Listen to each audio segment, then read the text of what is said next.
नमस्कार। और ये आज आपसे मिलकर बड़ी प्रसन्नता हुई। राजस्थान की धरती में आप जिस तरीके से बुंदेलखंड बुंदेलखंड का एक युवा राजस्थान की धरती में गया, और सबसे बड़ी महत्वपूर्ण बात है कि आप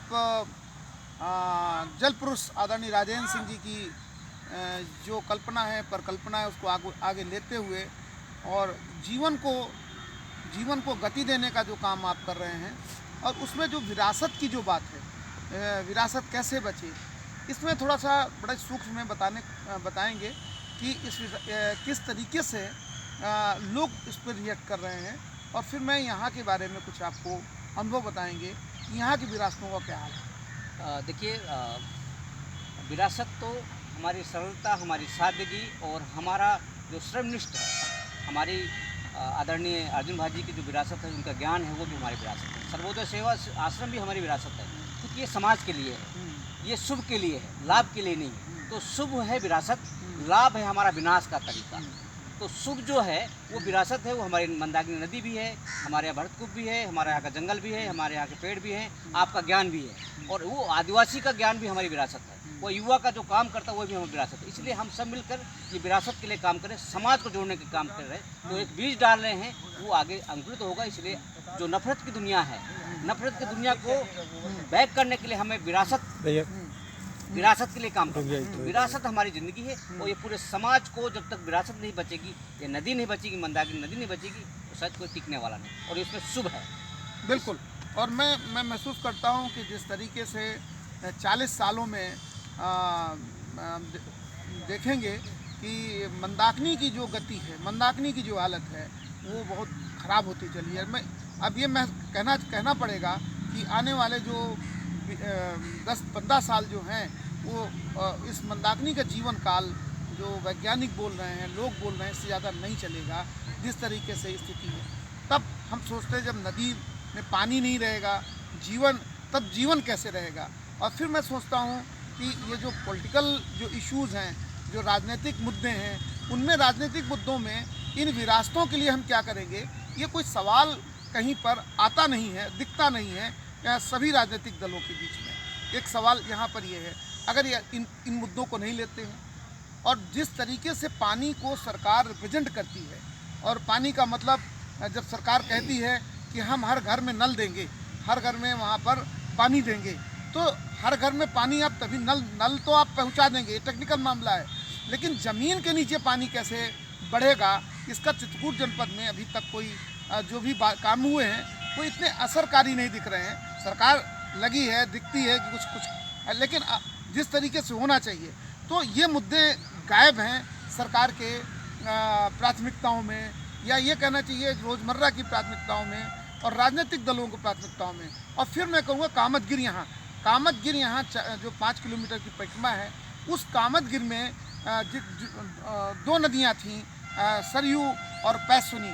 इन दोनों नदियों को पूरी तरीके से आज देखेंगे मार दिया, समाज ने मिलकर के मारा।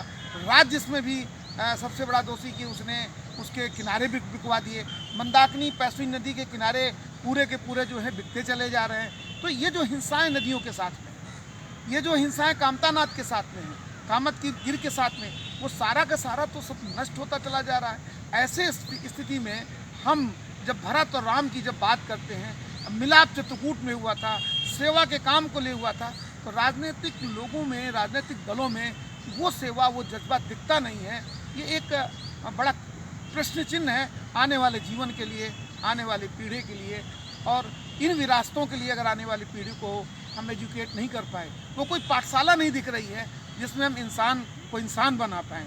और इस पाठशाला में जहाँ हम अपनी विरासतों को, या जो आपने बोला इंडिजिनस नॉलेज, जो हमारे परंपरागत नॉलेज हैं, वो ज्ञान को हम कहीं संरक्षित कर पाएँ, क्योंकि वो चला गया तो मुझे नहीं लगता है कि टेक्नोलॉजी से, तकनीक से हम केवल मशीन से बात कर पाएंगे। संवेदनशीलताएं नहीं रह गई हैं। जब तक हम मानवीय रूप से संवेदनशील नहीं होंगे अपने जीवन के प्रति, प्रकृति के प्रति और बच्चों के प्रति, तो मुझे तो नहीं लगता है कि ये संसार बचेगा। और जलवायु परिवर्तन इसी का एक बहुत बड़ा इम्पैक्ट है कि हमने प्रकृति को पूरी तरीके से जब नष्ट करते करते, और स्थिति ये बन गई कि टेम्परेचर हमारा जो है वो इतना तेज़ी से बढ़ रहा है कि बाढ़ और अकाल दोनों इस विश्व में आ रहे हैं। और हमें लगता है कि कोविड से सबसे बड़ा खतरा ये है कि इस जलवायु परिवर्तन में न जाने कितनी नदियाँ सूख जाएंगी। तो हमारा सवाल है कि हम क्यों ना अपनी ये चित्रकूट की एक मंदाकिनी नदी को हम इस विरासत को बचा ले जाए। और इसी के साथ मैं आपसे अनुरोध करूंगा कि इस मुद्दे पे आपका हमें मार्गदर्शन और सहयोग और आपकी अगुवाई हर समय मिलती है। आप जिन्होंने बात मंदाकिनी की है, आप जिस तरह से लगातार लोगों से संवाद करते हैं, वो एक बहुत अच्छा टूल्स है और उसमें आप लगे रहिए। हमारा जितना भी साथ है आपके साथ में रहेगा। और आपने जैसे सूरज कुंड को ला के दिखाया, साथ गए, ये सरलता है। और अब सादगी ये है कि आज बैठ के हम बात कर रहे हैं, तो ये सादगी है। और विरासत क्या है, हमारी मंदाकिनी नदी है। और हम कह रहे हैं कि हमारे जो नेता है, हमारे जो ब्यूरोक्रेसी है, ये हमेशा सप्लाई साइड में काम करते हैं। इनको सप्लाई साइड में इसलिए काम करते हैं क्योंकि इनकी दृष्टि जो है ये विरासत बचाने की नहीं, इनको विनाश करने की है।